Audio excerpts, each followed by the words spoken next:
লোকালয় থেকে উদ্ধার বিশাল আকৃতির পাইথন। ঘটনায় চাঞ্চল্য বানারহাটে।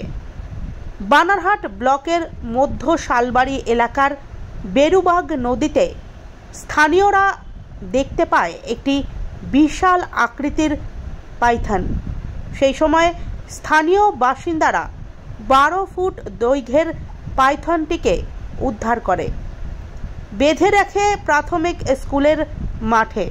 এদিকে পাইথনের খবর এলাকায় ছড়িয়ে পড়তেই একের পর এক স্থানীয়রা ভিড় জমান ওই এলাকায়।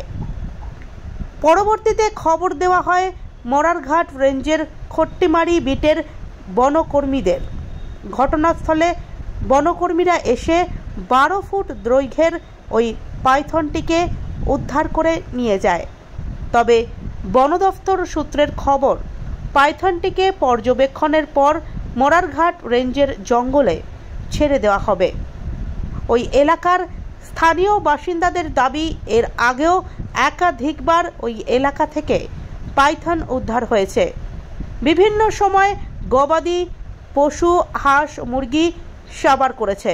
তার জেরে আতঙ্কিত রয়েছে এলাকার মানুষরা। তাদের আশঙ্কা, গ্রামের পাশেই রয়েছে খট্টিমারি জঙ্গল। সেই জঙ্গল থেকেই খাদ্যের লোভে গ্রামে চলে আসে পাইথন। কি কারণে এখানে এত ভিড়? সাপ ধরছিল তো। কি সাপ? অজগর। কোথা থেকে উদ্ধার করছে? এই যে নদী থেকে। তারপরে কি করলেন আপনারা? নদী থেকে এখানে এসে নিয়ে এইখানে বাঁধলাম, তারপরে বনকর্মী আসলে নিয়ে গেলাম। কোথাকার বনকর্মী আসছে? খট্টিমারি। প্রতিনিয়ত কি এভাবেই যে নদী থেকে কি পাইথন উদ্ধার হচ্ছে?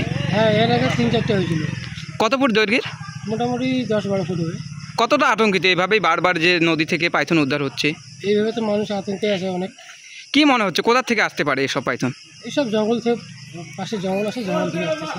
কোন এলাকায় আপনারা বেঁধে রাখছেন? এটা মধ্য শালবাড়ি। এটা কোন এলাকা? এটা মধ্য শালবাড়ি। আপনার নাম? গোলাম হোসেন।